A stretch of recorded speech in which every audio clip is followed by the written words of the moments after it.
हाँ, तो नमस्कार जी, कैसे हैं आप लोग? उम्मीद करते हैं अच्छे होइएगा और अच्छे ढंग से एग्ज़ाम का प्रिपरेशन भी करते होइएगा। तो आज की इस वीडियो में मैं क्लास 10th वाले स्टूडेंट्स के लिए ऑल सब्जेक्ट से कुछ वीवीआई ऑब्जेक्टिव प्रश्न लेकर आया हूँ, जो आपके लिए मोस्ट इंपोर्टेंट क्वेश्चन है। तो वीडियो को आप कंसंट्रेट होकर पूरा देख लीजिए। अगर वीडियो अच्छा लगेगा तो वीडियो को एक लाइक कर दीजिएगा और साथ में चैनल को सब्सक्राइब भी कर लीजिएगा।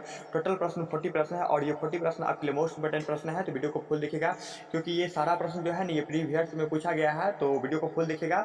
अगर वीडियो अच्छा लगेगा तो वीडियो को एक लाइक कर दीजिएगा और साथ में चैनल को सब्सक्राइब भी कर लीजिएगा। तो चलिए स्टार्ट करते हैं बिना किसी तरीके। देखिए, सबसे पहला क्वेश्चन आपके स्क्रीन पे है, किस दर्पण में छोटा प्रतिबिंब बनता है? तो मैं बता दूं, उत्तल दर्पण में छोटा प्रतिबिंब बनता है। याद रखिएगा, उत्तल दर्पण में छोटा प्रतिबिंब बनता है, जो कि ऑप्शन आपका करेक्ट है। और एक प्रश्न ऐसे भी पूछा जाता है कि किस दर्पण में बड़ा प्रतिबिंब बनता है? तो अवतल दर्पण में बड़ा प्रतिबिंब बनता है। और एक प्रश्न ऐसे भी आएगा कि किस दर्पण में बराबर प्रतिबिंब बनता है? तो समतल दर्पण में बराबर प्रतिबिंब बनता है। तो तीनों प्रश्नों को याद रखिएगा। अगला क्वेश्चन देख लीजिए। अगला क्वेश्चन आपका, कर्ण किस प्रांत का राजा था? तो मैं बता दूं, कर्ण अंग प्रांत का राजा था। याद रखिएगा, कर्ण अंग प्रांत का राजा था, जो कि ऑप्शन आपका यही करेक्ट है। और कर्ण के माता जी का नाम क्या था? तो कर्ण के माता जी का नाम कुंती था। और कर्ण के पिता कौन थे? तो सूर्यदेव थे। तो ये भी प्रश्न याद रखिएगा। अगला क्वेश्चन देख लीजिए। अगला क्वेश्चन आपका, कागज का आविष्कार किस देश में हुआ? तो मैं बता दूं, कागज का आविष्कार चीन देश में हुआ। याद रखिएगा, कागज का आविष्कार चीन देश में हुआ, जो कि ऑप्शन आपका डी करेक्ट है। अगला क्वेश्चन देख लीजिए। अगला क्वेश्चन आपका, कोशिका भित्ति किसमें पाया जाता है? तो मैं बता दूं, कोशिका भित्ति पेड़ पौधा में पाया जाता है। याद रखिएगा, कोशिका भित्ति जो है ना, ये पेड़ पौधा में पाया जाता है। और कोशिका झिल्ली कहाँ पाया जाता है? तो कोशिका झिल्ली जीव जंतु के कोशिका झिल्ली में पाया जाता है। तो ये भी प्रश्न याद रखिएगा। अगला क्वेश्चन देख लीजिए। अगला क्वेश्चन आपका, सरलतम हाइड्रोकार्बन कौन है? तो सरलतम हाइड्रोकार्बन मीथेन होता है। और मीथेन का फॉर्मूला क्या होता है? तो CH4 होता है। तो यही प्रश्न याद रखिएगा। अगला क्वेश्चन देखिए।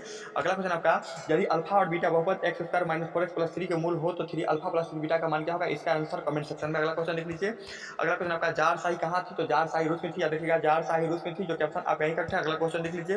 अगला क्वेश्चन आपका, कौन लोभ से प्रभावित हुआ? तो पथिक। याद रखिएगा, पथिक जो था ये लोभ से प्रभावित हुआ था, जो कि ऑप्शन आपका यही करेक्ट है। और किसके हाथ में सोने के कंगन थे? तो बाघ के हाथ में। याद रखिएगा। अगला क्वेश्चन देख लीजिए। अगला क्वेश्चन आपका, किस वर्ष साइमन कमीशन भारत आया? तो मैं बता दूं, 1928 में साइमन कमीशन भारत आए थे। याद रखिएगा, 1928 में साइमन कमीशन भारत आए थे, जो कि ऑप्शन आपका डी करेक्ट है। अगला क्वेश्चन देखिए। अगला क्वेश्चन आपका, पित्तल किसका मिश्र धातु है? तो पित्तल जिंक और कॉपर का मिश्र धातु होता है। याद रखिएगा, पित्तल जिंक और कॉपर का मिश्र धातु होता है, जो कि ऑप्शन आपका सी करेक्ट है। अगला क्वेश्चन देखिए। अगला क्वेश्चन आपका, शुद्ध सोना कैसा होता है? तो शुद्ध सोना मुलायम होता है। याद रखिएगा, शुद्ध सोना मुलायम होता है। और शुद्ध सोना कितने कैरेट का होता है? तो 24 कैरेट का होता है। ये 24 कैरेट का होता है। और सोना कहाँ घुलता है? तो सोना अम्लराज में घुलता है। तो ये सारा प्रश्न याद रखिएगा। शुद्ध सोना कितने कैरेट का होता है? तो 24 कैरेट का। और सोना कैसा होता है? तो मुलायम होता है। और सोना कहाँ घुलता है? तो अम्लराज में। ये सारा क्वेश्चन जो है मोस्ट इंपोर्टेंट है आपके लिए। अगला क्वेश्चन देखिए। पंडित बिरजू महाराज कितने साल के थे तो उनके पिताजी का देहांत हो गया? तो मैं बता दूं, पंडित बिरजू महाराज जब 9.5 साल के थे तो उनके पिताजी का देहांत हो गया था। याद रखिएगा, पंडित बिरजू महाराज जब 9.5 साल के थे तो उनके पिताजी का देहांत हो गया, जो कि ऑप्शन आपका यही करेक्ट है। अगला क्वेश्चन देख लीजिए। अगला क्वेश्चन आपका, द्विघात बहुपद x स्क्वायर माइनस 3 के शून्य ज्ञात करें। तो इसका आंसर कमेंट सेक्शन में। अगला क्वेश्चन देख लीजिए। अगला क्वेश्चन आपका, डायनमो यांत्रिक ऊर्जा को किस ऊर्जा में बदलता है? तो डायनमो जो है ना, ये यांत्रिक ऊर्जा को विद्युत ऊर्जा में बदलता है। और डायनमो से दोनों ऊर्जा प्राप्त होता है, अर्थात AC और DC, अर्थात प्रत्यावर्ती और विद्युत धारा दोनों प्राप्त होता है डायनमो से। याद रखिएगा। अगला क्वेश्चन देख लीजिए। अगला क्वेश्चन आपका, सोडियम को कहाँ रखा जाता है? तो सोडियम को केरोसिन तेल में डुबा कर रखा जाता है। याद रखिएगा, सोडियम को केरोसिन तेल में डुबा कर रखा जाता है। और सोडियम की परमाणु संख्या कितना होता है? तो सोडियम की परमाणु संख्या 11 होता है। ये प्रश्न याद रखिएगा। और एक प्रश्न ऐसे पूछा जाता है कि फास्फोरस को कहाँ रखा जाता है? तो फास्फोरस को पानी में डुबा के रखा जाता है। तो यही प्रश्न याद रखिएगा। अगला क्वेश्चन देख लीजिए।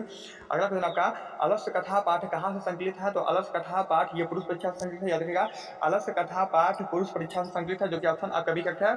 और रियल आलसी कितना था? अर्थात वास्तविक आलसियों की संख्या कितनी थी? तो 4 थी। याद रखिएगा। अगला क्वेश्चन देख लीजिए। अगला क्वेश्चन आपका, एक उत्तम ईंधन कौन सा है? तो उत्तम ईंधन LPG गैस होता है। याद रखिएगा, उत्तम ईंधन LPG गैस होता है। और LPG का पूरा नाम क्या होता है? तो लिक्विफाइड पेट्रोलियम गैस। और LPG का मुख्य अवयव क्या होगा? LPG का मुख्य अवयव क्या होता है? तो LPG का मुख्य अवयव ब्यूटेन गैस होता है। जब याद रखिएगा। अगला क्वेश्चन देख लीजिए। अगला क्वेश्चन आपका, एशिया महादेश का सबसे बड़ा सेतु कौन सा है? तो एशिया महादेश का सबसे बड़ा सेतु गांधी सेतु है। याद रखिएगा, एशिया महादेश का सबसे बड़ा सेतु गांधी सेतु, जो कि ऑप्शन आपका सी करेक्ट है। अगला क्वेश्चन देख लीजिए। अगला क्वेश्चन आपका, अपवर्तन के कितने नियम है? तो अपवर्तन के 2 नियम है। और साथ में परावर्तन के भी 2 ही नियम है। तो ये प्रश्न याद रखिएगा। अगला क्वेश्चन देखिए। अगला क्वेश्चन आपका, 2 cos स्क्वायर 60 डिग्री का मान कितना होगा? 2 cos स्क्वायर 60 डिग्री का मान कितना होगा? तो इसका आंसर कमेंट सेक्शन में। अगला क्वेश्चन देख लीजिए। अगला क्वेश्चन आपका, विद्युत चुम्बकीय प्रेरण का खोज किसने किया? तो मैं आपको बता दूं, विद्युत चुम्बकीय प्रेरण का खोज फैराडे ने किया। याद रखिएगा, विद्युत चुम्बकीय प्रेरण का खोज फैराडे ने किया, जो कि ऑप्शन आपका यही करेक्ट है। अगला क्वेश्चन देख लीजिए। अगला क्वेश्चन आपका, जल दिवस कब मनाया जाता है? तो जल दिवस 22 मार्च को मनाया जाता है। याद रखिएगा, जल दिवस 22 मार्च को मनाया जाता है, जो कि ऑप्शन आपका करेक्ट है, सॉरी बी करेक्ट है। और एक प्रश्न ऐसे भी आता है कि पृथ्वी दिवस कब मनाया जाता है? तो पृथ्वी दिवस 22 अप्रैल को मनाया जाता है। याद रखिएगा।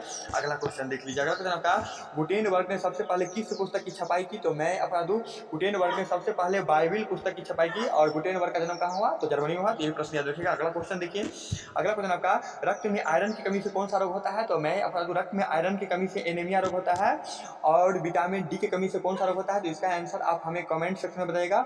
और आयोडीन की कमी से कौन सा रोग होता है? तो इसका भी आंसर आप हमें कमेंट सेक्शन में बताइएगा। अगला क्वेश्चन देख लीजिए, अगला क्वेश्चन आपका, कन्यादान किस संस्कार में होता है? तो कन्यादान विवाह संस्कार में होता है। याद रखिएगा, कन्यादान विवाह संस्कार में होता है, जो कि ऑप्शन आपका डी करेक्ट है। और संस्कार कुल कितना होता है? तो संस्कार कुल 16 होता है। तो यही प्रश्न याद रखिएगा। अगला क्वेश्चन देख लीजिए, अगला क्वेश्चन आपका, सासाराम नगर का विकास कब हुआ? तो मैं आपका दूं, सासाराम नगर का विकास मध्य युग में हुआ। याद रखिएगा, सासाराम नगर का विकास मध्य युग में हुआ, जो कि ऑप्शन आपका एक है। अगला क्वेश्चन देख लीजिए, अगला क्वेश्चन आपका, साख का अर्थ क्या होता है? तो साख का अर्थ ऋण लौटाने की क्षमता होता है। याद रखिएगा, साख का अर्थ ऋण लौटाने की क्षमता, जो कि ऑप्शन आपका बी है। अगला क्वेश्चन देख लीजिए, अगला क्वेश्चन आपका, बिंदु -2,3 और 4,1 को मिलाने वाली रेखाखंड का मध्य बिंदु का नियामक क्या होगा, अर्थात निर्देशांक क्या होगा? तो इसका आंसर आप हमें कमेंट सेक्शन में बताइएगा। अगला क्वेश्चन देख लीजिए, अगला क्वेश्चन आपका, इंद्रधनुष में कौन सा रंग अंदर होता है? तो बैगनी। याद रखिएगा, इंद्रधनुष में सबसे अंदर बैगनी रंग होता है और सबसे बाहर लाल रंग होता है। ये प्रश्न याद रखिएगा। अगला क्वेश्चन देख लीजिए, अगला क्वेश्चन आपका, बहादुर के नाम से दिल शब्द किसने उड़ा दिया? तो बहादुर के नाम से दिल शब्द निर्मला ने उड़ा दिया, जो कि ऑप्शन आपका यही करेक्ट है।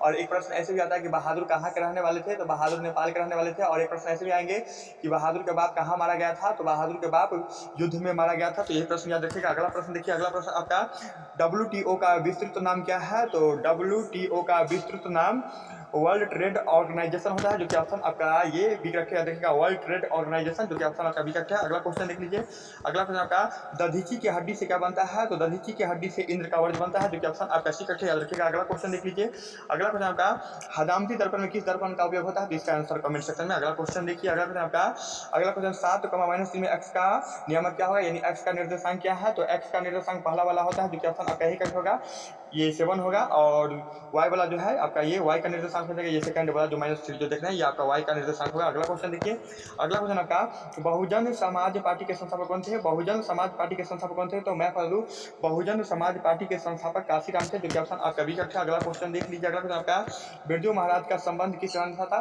तो बिरजू महाराज का संबंध किस घराने से था? तो ये लखनऊ घराने से। याद रखिएगा, बिरजू महाराज का संबंध लखनऊ घराने से था, जो कि ऑप्शन आपका यही करेक्ट है। अगला क्वेश्चन देख लीजिए, अगला क्वेश्चन आपका, श्वसन कैसी रासायनिक अभिक्रिया है? तो मैं आपका दूं, श्वसन एक प्रकार का उष्मा क्षेपी अभिक्रिया होता है, जो कि ऑप्शन आपका बी करेक्ट है। याद रखिएगा। अगला क्वेश्चन देख लीजिए, अगला क्वेश्चन आपका, जो लोहे तथा चुंबकीय पदार्थ को अपनी ओर आकर्षित करता है क्या कहलाता है? तो चुंबक कहलाएगा, जो कि ऑप्शन आपका यही करेक्ट है। अगला क्वेश्चन देख लीजिए, अगला क्वेश्चन आपका, उपचयन वह अभिक्रिया है जिसमें ऑक्सीजन का क्या होता है? योग होता है। याद रखिएगा, उपचयन वह अभिक्रिया है जिसमें ऑक्सीजन का योग होता है, जो कि ऑप्शन आपका यही करेक्ट है। अगला क्वेश्चन देखिए, अगला क्वेश्चन आपका, नेत्रदान में नेत्र का कौन सा भाग दान में दिया जाता है? तो इसका आंसर आप हमें कमेंट सेक्शन में बताइएगा। तो उम्मीद करते हैं ये वीडियो आपको समझ में आया होगा। तो वीडियो को एक लाइक कर दीजिए और साथ में चैनल को सब्सक्राइब कर लीजिए। ओके, तब तक के लिए बाय, मिलते हैं नेक्स्ट वीडियो में।